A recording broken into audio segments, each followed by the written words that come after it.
Pour l'émission de Mediapart, Les Voix du pouvoir, j'ai reçu Antoine Dubiot, auteur de Écofascisme, et Pablo Stefanoni, auteur de La rébellion est-elle passée à droite. Tous les deux, ils s'interrogent sur la capacité du camp réactionnaire à s'approprier les thèmes écologiques. Voici un extrait de leurs interventions. Moi, ce que je dirais, c'est que l'écologie politique, elle est historiquement ancrée à gauche, c'est-à-dire que si on fait un peu l'histoire de ce mouvement, on se rend compte qu'en termes de filiation idéologique, en termes de filiation organisationnelle et même d'ancrage partisan, en fait, on se rend compte que globalement les écologistes se sont ancrés à gauche d'un point de vue historique. Mais ça ne veut pas dire que l'écologie politique est intrinsèquement de gauche et donc il ne peut pas y avoir d'autres appropriations. Je pense que s'il y a eu effectivement un rejet de la part de la droite et de l'extrême droite de l'écologie, c'est pour un certain nombre de raisons politiques et d'intérêts matériels aussi représentés par ces forces politiques-là, qui ont fait que pendant un moment ils s'en sont écartés.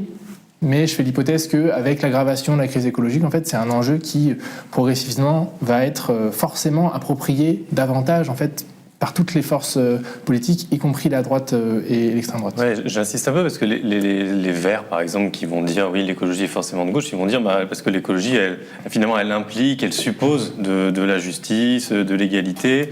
Sinon, c'est pas vraiment de l'écologie, ça c'est juste de la conservation, de la nature et tout. Qu'est-ce que vous répondez à ça ? Oui, c'est en général l'opposition qui est faite entre écologie politique et environnementalisme. Ouais. Et donc cette idée qu'il faut aller à la racine des problèmes. Et donc qu'il y ait un changement profond de l'organisation sociale pour résoudre les problèmes écologiques.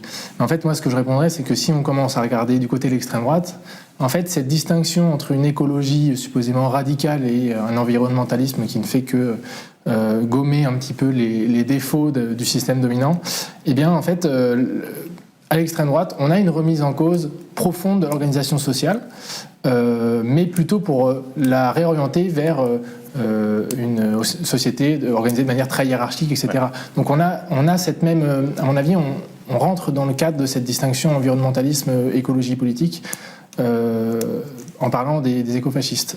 Il y a vraiment cette éthique de navire-terre, ou de l'idée que nous sommes dans le même bateau, et on doit nous sauver ensemble. Mais il y a une autre éthique, c'était l'éthique du canot de sauvetage. C'est complètement opposé, parce que si le canot est plein, il y a des autres qui veulent monter au canot. Comme il disait Pentti Linkola, qui c'était un écologiste ultra réactionnaire finlandais, on doit trancher les mains de ceux qui essayeront de monter, parce que sinon tout le monde va se noyer s'il y a trop de monde dans les canaux. Alors, mais je pense que peut-être c'est intéressant de penser ça, parce que si la crise écologique s'aggrave, peut-être c'est difficile d'anticiper, et peut-être c'est les canaux de sauvetage qui vont s'imposer comme logique dans un monde où il y a tous ces vagues réactionnaires, il y a l'idée, par exemple, Pentti Linkola, c'est intéressant parce que c'est un ornithologue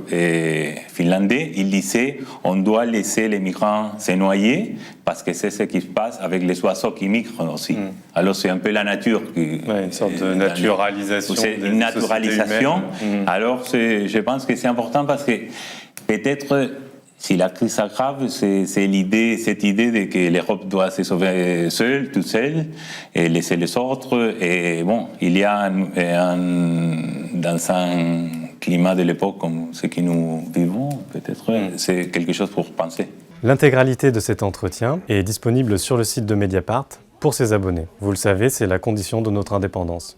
Mediapart.